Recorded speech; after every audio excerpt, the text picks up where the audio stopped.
بندے آتے رہتے تھے، لگتا تھا بادشاہ یہ ہیں، اللہ اکبر جل شان. اور آپ نے ایک سسٹم بنا دیا تھا، کیونکہ آپ جس جگہ رہتے تھے آپ کو معلوم ہے وہاں تو آئی فون اڈا لگا لیا، کے ناچنے گانے والے فاشی سب شراب سب بڑے سے. آپ نے توبہ کا دروازہ کھول دیا. جب اللہ تعالیٰ نے کہا تو آؤ توبہ کرو اللہ کے سامنے. جرم سرعام کیا ہے تو توبہ سرعام کرو، جرم چھپ کے کیا ہے تو توبہ چھپ کے کرو، آؤ توبہ کرو. لوگ آتے توبہ کرنے کے لیے آتے، آپ ان کو توبہ کراتے. بیعت کا دروازہ بھی کھول دیا آپ نے، بند نہیں کہا آؤ بیعت کرو توبہ کرو. لوگ جو ہے وہ آتے گناہوں سے توبہ کرتے، آپ ان کو ایک مسواک دیتے، جاؤ دانتوں کی صفائی کرو. بعض کو آپ جبے بھی دیتے.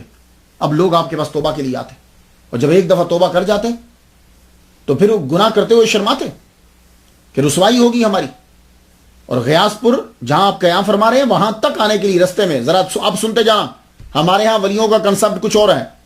آپ کے مرکز تک رستے میں تھوڑے تھوڑے وقفے کے اوپر چبوترے آپ نے بنوا دیے، تھڑے وہ چبوترا بنوا دیا اور اس کے اوپر چھپر ڈال دیا، اور ہر چبوترے کے اوپر ایک حافظ اور ایک خادم مقرر کر دیا. اور اگر چبوترا بڑا ہوتا تو اس کے ساتھ ایک کنواں بھی کھدوا دیا. وہاں پانی جو ہے وہ رکھا ہوتا کہ جو لوگ ریاض پور میں آ رہے ہیں، مرکز میں آ رہے ہیں، رستے میں اگر ان کو نماز پڑھنا ہو، اگر ان کو کوئی پڑھنا ہو تو ایک امام بھی موجود رہے اور ایک خادم بھی موجود رہے ان کو وضو کروانے کے لیے. سنتے جائیے آپ، ذرا سنتے جائیے. صرف قوالی اور امیر خسرو ہی نہیں ہے، جگہ جگہ کے اوپر آپ نے وہ بنا دیا. اور پھر اللہ اکبر جل شانہ، لوگوں میں گفتگو کیا ہوتی تھی جب آپ کے مریدین اور دوسرے لوگ آپس میں باتیں کرتے تھے. یہ حضرت خواجہ نظام الدین اولیاء رحمۃ اللہ علیہ کی اثر ہے. باتیں کرتے تھے، ہاں بھائی اشراق کی نماز کس وقت ہوتی ہے، چاش کی نماز کس وقت ہوتی ہے، اوابین کے کتنے نوافل ہوتے ہیں. یہ ایک دوسرے کے ساتھ ایسی گفتگو ہوتی تھی. اللہ اکبر جل شانہ. اور سخاوت کا عالم کیا تھا. جب فتوحات جاری ہوئی تو کیا خواجہ نظام الدین اپنے بچوں کو دینے لگ گئے؟ بچے تو خیر ان کے دین یعنی جو ان کے بہن کے بیٹے ہیں، کیا اپنے دوستوں کو دے؟ نہیں، سب کو بانٹتے ہیں. آپ کا طریقہ کار یہ تھا کہ آپ خواجہ قطب الدین بختیار کاکی رحمۃ اللہ کے قبر انور پر ضرور جایا کرتے تھے. بچپن میں بھی جاتے تھے، جوانی میں بھی جاتے تھے، اب بھی جانے لگے. اور جب آپ جاتے تھے تو آپ کے ساتھ اشرفیوں کی بیل گاڑی ہوتی تھی. یہ کوئی افسانوی نہیں ہے، حقیقت کے اندر ہے. وہ بیل گاڑی آپ نے دیکھی ہے، اس کے اوپر کوائنز اور سکے لدے ہوئے ہوتے تھے. اور آپ کے جانے سے پہلے وہ جو عورتیں جو رستے میں بے پردہ بیٹھی ہوتی تھیں ان کو دے دیے جاتے، یہ لو یہ لو یہ لو، یہ سکے لو یہ سکے لو. تو وہ ایک دم سے چھپ جاتی، پردے میں ہو جاؤ پردے میں ہو جاؤ پردے میں ہو جاؤ. رستے میں بانٹتے ہوئے آپ چلے جاتے. ایک مرتبہ غیاث پور میں آگ لگ گئی، آگ لگی، مکانات جل گئے. اور آپ نے جتنے لوگوں کے مکانات جلے تھے سب لوگوں کو نئے کپڑے دیے اور ہر ایک کے اندر غلہ پہنچایا جب تک کہ وہ اپنے پاؤں پہ کھڑے نہیں ہو گئے. لو سنو، یہ ہے نظام الدین اولیاء. ہم لوگوں نے پتہ نہیں کیا ولیوں کا کانسیپٹ دنیا کے اندر مشہور کر دیا. ان جیسا نظام تو دنیا کے پاس نہیں ہے. ان جیسا نظام تو بادشاہ لوگ کرتے ہیں، جیسا یہ اولیاء کرام کرتے تھے وہ ہم نے بتایا نہیں. قوالی بتا دی، قوالی ان کے ڈیرے پہ لگا دی. اور سخاوت کا یہ عالم، اللہ اکبر جل شانہ. کسی کو فرماتے تھے، اب جملہ ذرا سنیے گا. یہاں ایک خراسانی تھا، وہ مال لایا کرتا تھا. اس نے 700 سمجھانے کے لیے آپ کو کرتا ہوں، آپ کی کرنسی کے 700 روپے بڑے جو نوٹ ہوتے ہیں وہ سمجھ لیجیے، آپ سمجھیں 700 مار ڈالے. دے نہیں رہا تھا تو بورچی کے کھانے کے انچارج خواجہ اقبال نے پکڑ لیا، پکڑ کے باندھ دیا، اس کو رسیوں سے باندھ دیا. 700 بہت رقم ہوتی ہے.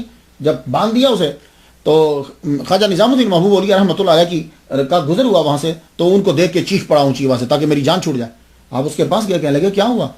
خواجہ اقبال ساتھ ہی تھے. کہنے لگے حضور اس نے 700 تک دے رہے ہیں، ابھی تک دے نہیں رہا، یہ ہمارے مار گیا ہے، پیسے نہیں دے رہا. ذرا جواب سنیے گا. فرمانے لگے یہ سب اللہ کا مال ہے، یہ اللہ کے بندے ہیں. کچھ میں کھاتا ہوں، کچھ تم کھاتے ہو، کچھ اس بیچارے نے بھی کھا لیا، تو کون سا غضب ہو گیا؟ سخت سرزنش کی. اور فرمانے لگے سنو، آج کے بعد تم نے کسی بندے کو مارنا نہیں، کسی بندے کو سزا نہیں دینی. کیوں؟ یہ لنگر خانہ، بورچی خانہ، یہ مال، یہ سارا کچھ جو یہاں آتا ہے یہ میرا نہیں ہے، یہ اللہ کا ہے، تو اللہ کے بندوں کا ہے بس. تو آج کے بعد تو کسی کو سزا نہیں دے گا. اللہ اکبر جل شانہ. افسوس کا مقام ہے کہ خواجہ نظام الدین محبوب اولیاء نے بستی نظام کو چشتیہ سلسلے کا مرکز بنا دیا. یہاں سے آپ دور دراز قافلے بھیجا کرتے تھے جو جا کر دنیا میں تبلیغ کرتے تھے. ملتانی حضرت سید حسین، یہ گجرات میں بھیجا ان کو، جاؤ جا کے تبلیغ کرو. انہوں نے وہاں جا کے مرکز بنایا.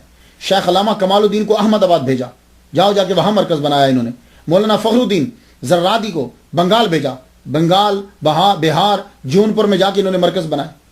صرف دکن کے اندر تبلیغ کرنے کے لیے آپ نے 700 جید علامہ کو بھیجا جو آپ کے خانقاہ کے اندر رہتے، 700 آدمی صرف دکن میں بھیجے۔ کیا بتاؤں، ہم نے خود ہی اپنے اولیاء کرام کو رسوا کیا ہے، لوگوں کو بولنے کا موقع دیا۔ 700 علامہ صرف دکن میں بھیجے آپ نے۔ اللہ الدین حسن حاکم دکن نے، آپ کے پہلے دکنی خلیفہ برہان الدین غریب رحمۃ اللہ علیہ، وہ دیوانہ اور ماننے والا تھا، ایصال ثواب کے لیے 5 من سونا اور 10 من چاندی مختلف اشکال میں غربا میں تقسیم کی۔ اللہ اکبر جل شانہ، اندازہ کیجیے آپ یار، 5 من سونا جو ہے وہ غریبوں میں تقسیم کر دی۔ مالوہ میں آپ نے قافلہ بھیجا، شیخ وجیہ الدین یوسف، انہوں نے وہاں جا کے مرکز بنایا۔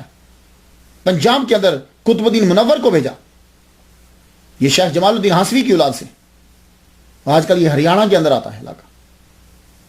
اور بستی نظام جہاں دربار ہے وہاں اپنے جماعت خانہ بھی تعمیر کروایا، اور عمارت تعمیر کروائی، اس کے بہت سے ستون تھے، ستونوں کے ساتھ جو ہے درویشوں کے بستر لگے ہوئے تھے، اور یہی خلفاء بیٹھتے تھے اور اپنی اپنی عبادت کرتے تھے ستون کے ساتھ، ہر ایک ستون تھا۔ عام مسافر کو صرف 10 دن رہنے کی اجازت تھی، 10 دن وہ رہ سکتا تھا، باقی کچھ جو ہے وہ وہاں مستقل رہتے تھے۔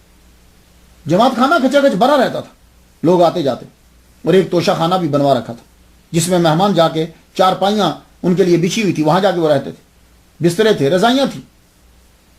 اور کبھی کبھی ایسا ہوتا کہ سردیوں کے اندر مجمع بڑھ جاتا تو آپ نے اون کا ایک لمبا سا کمبل بنوایا ہوا تھا جس کے اندر کم از کم 10 آدمی سو جاتے تھے، تو جب مجمع بڑھ جاتا تو آپ وہ کمبل بھیج دیتے۔ یہ سب سنتے جائیے ذرا، خدا کے لیے اس کرامت سے ہٹ کر یہ بھی ذرا سنیے۔ مسجد بھی تھی، کتب خانہ بھی تھا، مختلف حجرے بنوائے ہوئے تھے۔